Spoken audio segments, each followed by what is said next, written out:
जब टूटने लगे हौसले तो ये याद रखना, जब टूटने लगे हौसले तो ये याद रखना, बिन मेहनत हासिल तक तो ताज नहीं होते। अरे ढूंढ लेना अंधेरों में भी मंजिल अपनी, ढूंढ लेना अंधेरों में भी मंजिल अपनी, क्योंकि जुगनू कभी रोशनी के मोहताज नहीं होते। हे नमस्कार साथियों, आपका स्वागत है। मैं आपका दोस्त, मोटिवेशनल स्पीकर और एक लाइफ सर्टिफाइड ट्रांसफॉर्मेशनल कोच विकास यादव आज आपके सामने एक बहुत सुंदर कहानी लेकर के आया हूं, जिस कहानी ने लाखों लोगों को इंस्पायर किया और मुझे भी इस कहानी ने बहुत ज्यादा इंस्पायर किया है।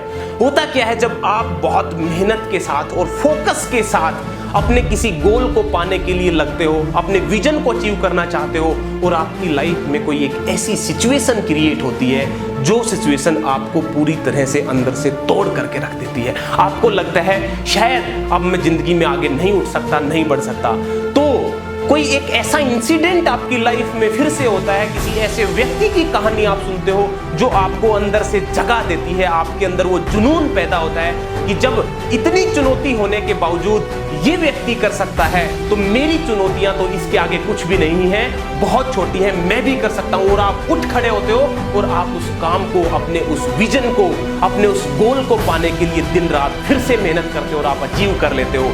ऐसा कुछ मेरे साथ भी हुआ, वो कहानी आज आप सभी के साथ शेयर करूंगा। ये कहानी शुरू होती है 1938 में।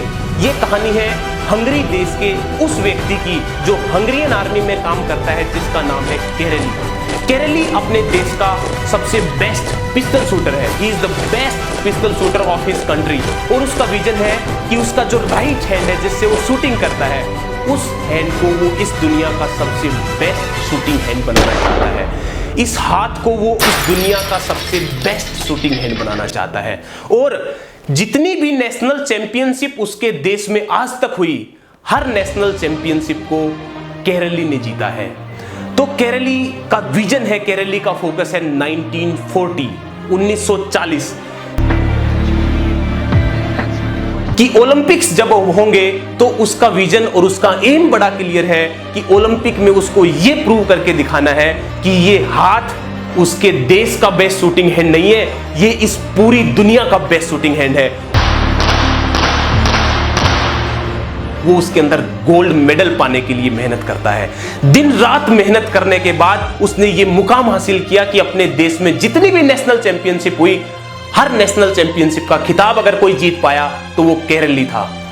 उस देश के अंदर एक ट्रेनिंग चल रही होती है आर्मी की, और आर्मी की उस ट्रेनिंग कैंप में एक ऐसा एक्सीडेंट होता है जिसको केरली ने अंदर तक तोड़ करके रख दिया।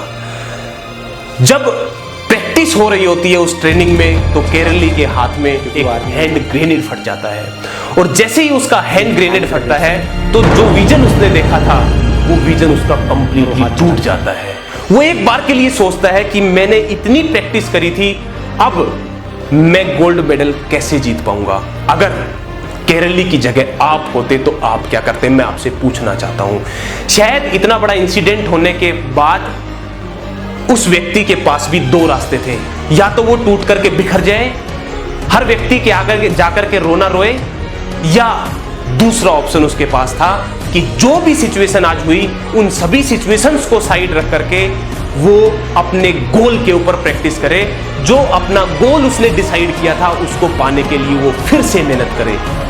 केरली ने दूसरा रास्ता चुना। शायद कोई आम व्यक्ति होता तो वो टूट करके बिखर जाता, लेकिन 1 महीने तक केरली का इलाज एक हॉस्पिटल में चला, उसका ये हाथ कंप्लीटली डैमेज हो गया। अब उसके पास ऑप्शन क्या था?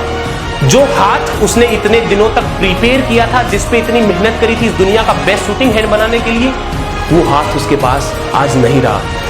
अब दूसरा ऑप्शन उसके पास था, जो हाथ उसके पास बचा था, जो चला गया था उसके ऊपर फोकस नहीं किया, जो उसके पास बचा था उसने उसके ऊपर फोकस किया।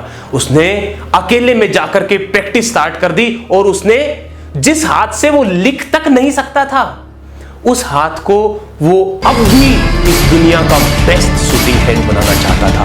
उसने प्रैक्टिस करी, ठीक हुआ, और 1939 में उसके देश में नेशनल चैंपियनशिप हुई। उस नेशनल चैंपियनशिप में केरली भी पहुंचा। तो केरली को देख करके उसके बहुत सारे दोस्त जो उसके कॉम्पिटिटर्स थे वो देख करके खुश हुए और केरली को बोले कि इसको कहते हैं जज्बा, इसको कहते हैं जुनून, कि शूटिंग का इतना जुनून है कि एक हाथ जाने के बावजूद भी केरली आज हमारा मैच देखने आया है, आज हमारे को प्रोत्साहित करने आया है, हमारा उत्साहवर्धन करने आया है। तो अगली लाइन जब केरली ने बोली तो सभी के होश उड़ गए। केरली ने कहा, मैं यहां कोई तुम्हारा उत्साहवर्धन करने नहीं आया हूं, मैं यहां तुम्हारे लिए चीयर्स करने नहीं आया हूं, मैं यहां तुम्हारे से कॉम्पीट करने आया हूं। और नेशनल चैंपियनशिप स्टार्ट हुई। और जानते हो कि कौन विनर बना? केरली। आपने बिल्कुल सही सोचा। उस हैंड से, जिस हाथ से केरली लिख नहीं सकता था, उसको उसने अपनी ताकत बनाया, अपने जुनून और अपने गोल के पीछे उसने इतनी मेहनत करी कि वो नेशनल चैंपियनशिप जीत गया। अब उसका फोकस था 1940 के ओलंपिक्स। लेकिन वर्ल्ड वार की वजह से 1940 के ओलंपिक्स कैंसिल हो गए। केरली को एक बार के लिए झटका लगा कि ये क्या हो गया, मैंने इतनी मेहनत करी थी। अब उसने अपना सारा का सारा फोकस उठा करके 1944 के ओलंपिक्स पे रख दिया। 1944 उसने बहुत मेहनत करी, तैयारी करी, लेकिन अनफॉर्चुनेटली 1944 के ओलंपिक्स वर्ल्ड वार की वजह से कैंसिल हो गए। अब केरली के पास अगला विजन था। आपको क्या लगता है केरली रुका? जी नहीं, केरली यहां पर भी नहीं रुका। 1948 उसने अपना सारा ध्यान उठा करके 1948 के ऊपर रख दिया। 1948 के अंदर ओलंपिक्स हुए और जब केरली वहां पर गया तो उसने इस दुनिया को ये दिखाना था कि सिचुएशंस कुछ नहीं बिगाड़ सकती। जब मेरे अंदर जुनून इतना है, जब किसी काम को करने का जज्बा इतना है, तो वो उस हाथ से दुनिया को ये दिखाना चाहता था कि सिचुएशंस मेरा कुछ नहीं बिगाड़ सकती। आज भी ये हाथ इस दुनिया का बेस्ट शूटिंग हैंड बनने के लिए तैयार है। और जानते हो 1948 में जब केरली की उम्र 38 साल हो चुकी थी, उसके लिए इतना मुश्किल था उन जवान लोगों से जीतना। जो नए युवा खेलने के लिए आते थे वो ज्यादा अच्छा खेल पाते थे, लेकिन उनके कंपैरेटिवली केरली की उम्र बहुत ज्यादा हो गई थी। और आप जानते हैं स्पोर्ट्स के अंदर उम्र बहुत ज्यादा रोल अदा करती है। तो केरली ने खेल खेला और केरली, आप विश्वास नहीं करेंगे, केरली ने ओलंपिक में गोल्ड मेडल जीता। उसने दुनिया को यह दिखा दिया कि ये हाथ इस दुनिया का बेस्ट शूटिंग हैंड है। केरली यहां पर भी नहीं रुका। 1948 के 4 साल बाद 1952 फिर ओलंपिक्स हुए और उस ओलंपिक में आप जानते हो केरली ने फिर से फाइट किया। इस बार कौन जीता? आप बिल्कुल ठीक सोच रहे हैं, इस बार भी केरली जीता और गोल्ड मेडल के साथ जीता। उसने दुनिया को यह दिखा दिया, उसने सारे रिकॉर्ड्स ब्रेक करके दिखा दिए कि आज तक 2 बार इस गेम के अंदर, लगातार 2 बार किसी एक सिंगल व्यक्ति ने गोल्ड मेडल नहीं जीता था और उसने 2 बार ओलंपिक जीत दिया। और उसने अपने उस हाथ को इस दुनिया का बेस्ट शूटिंग हैंड प्रूव करके दिखाया, इतनी सिचुएशंस के बावजूद।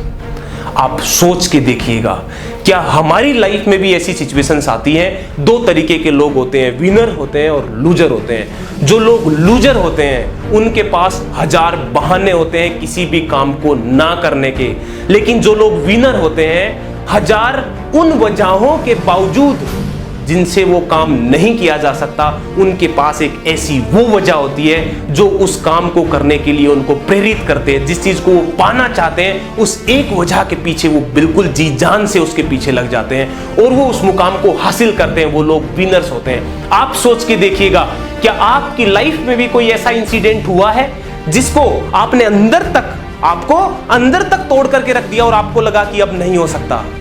और कुछ ऐसा इंसिडेंट आपकी लाइफ में हुआ हो कि हाँ, किसी व्यक्ति की कहानी ने आपको इंस्पायर किया हो, आपके अंदर वो जुनून पैदा हुआ हो कि आपने उस मुकाम को हासिल किया हो। अगर ऐसा आपके साथ भी हुआ है तो नीचे मैं कमेंट बॉक्स में आपसे सुनना चाहता हूं कि हाँ, आपकी लाइफ को भी अगर किसी ने इंस्पायर किया है, आपकी लाइफ में भी कोई आपका बहुत बड़ा इंस्पिरेटर रहा है जिसने आपकी लाइफ में बहुत बड़ा योगदान दिया, तो आप नीचे मेरे को कमेंट बॉक्स में लिख करके बताएं। और आई होप कि आपको भी इस कहानी ने प्रेरित किया होगा।